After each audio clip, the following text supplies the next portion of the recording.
नमस्कार, मैं रीता खरेते और आप इस समय मेरे साथ है समाचार किंग पर। हम हैं इस समय नागपुर के संविधान चौक पर और आप ये जो देख रहे हैं ये है जो अपनी मांगों को लेकर एक बार फिर यहाँ पर धरने पर आए हैं।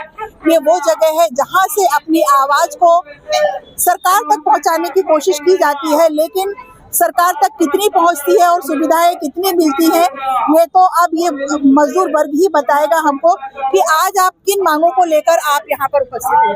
आज भारतीय मजदूर संघाच्या वतीने देशव्यापी आंदोलन प्रत्येक जिल्ह्यामध्ये सुरू आहे।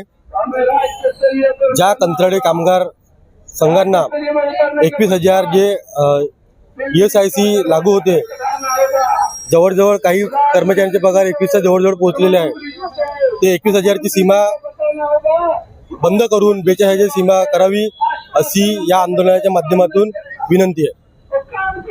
क्या लगता है आपको कि किस तरह की सुविधाएं आपको मिलना चाहिए? हमने देखा है कि नागपुर के यहाँ का जो है, जैसे बाकी के भी जो ट्रैफिक के रूल के हिसाब से और जो ऑटो वाले हो गए, जो बाकी की जो कंडीशन है ना, उसको लेके ड्राइवर लोगों को बहुत तकलीफ है। तो कई कई ऐसी कंडीशन में आती है कि जो किसी को धक्का बिक्का लग जाता है तो डायरेक्ट ड्राइवर को मारने के लिए उतरते हैं।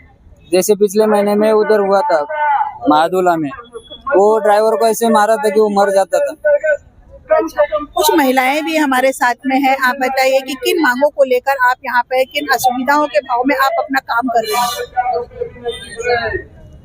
आम्ही आपली बस नागपूर मनपा कंत्राटी कामगार संघटना भारतीय मजदूर संघाच्या वतीने आमच्या समस्या अशा आहे की 21,000वरून जो ESIC मर्यादा आहे ते 42,000 पर्यंत गेली पाहिजे।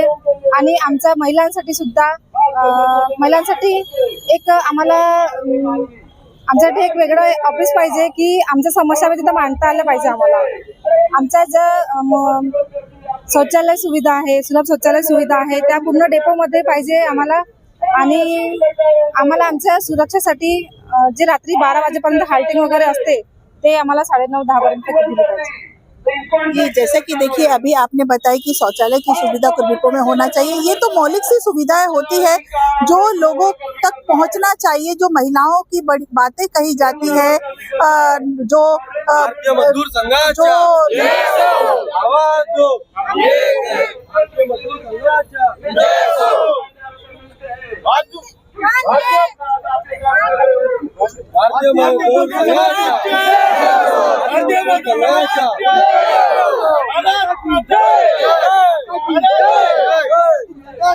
नागपुर के संविधान चौक से एक बार फिर मजदूरों की आवाज बुलंद हुई है और यह उसी का नजारा है कि यहाँ पर हजारों की संख्या में मजदूर संघ आए हैं और अपनी अपनी मांगों को लेकर सरकार का विरोध जता रहे हैं कि जिस तरह से अपनी आवाज को बुलंद करने के लिए, अपनी मांगों को लेकर आज ये यहाँ पर आए हैं।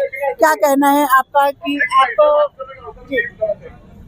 जी, हमारी प्रमुख मांगे हैं, जैसे कि जो हमने प्रमुख मांगे रखी है अपने इमाम वेतन, जो हमारा 30,000 का जो है, तो हमारा प्रमुख वेतन है कि हमारी मांग पूरी होनी चाहिए। हम यहाँ पे धरना आंदोलन से ये आज हमारे कंत्राटी कर्मचारी जो इतनी महंगाई होने के बाद भी इतना पीछे चला गया है, तो उसके लिए हम आवाज उठाने के लिए हम भारतीय मजदूर के संघ हैं। जैसा कि आपने महिलाओं की समस्याएं सुनी कि काम के दौरान उनको किस तरह की समस्या होती है, और वो जो समस्या है बहुत मौलिक सी है कि उनको जो शौचालय से लेकर है, उनके आने जाने की सुरक्षा को लेकर है, जो सुविधाएं मिलनी चाहिए थी वो सुविधाएं उनको पर्याप्त नहीं है। ऐसी सरकार से मांग है कि वो उनका जो दैनिक मानधन है वो उनको दे और जो सुविधाएं हैं वो उन तक पहुंचाएं। नागपुर से रीता खरेते की रिपोर्ट।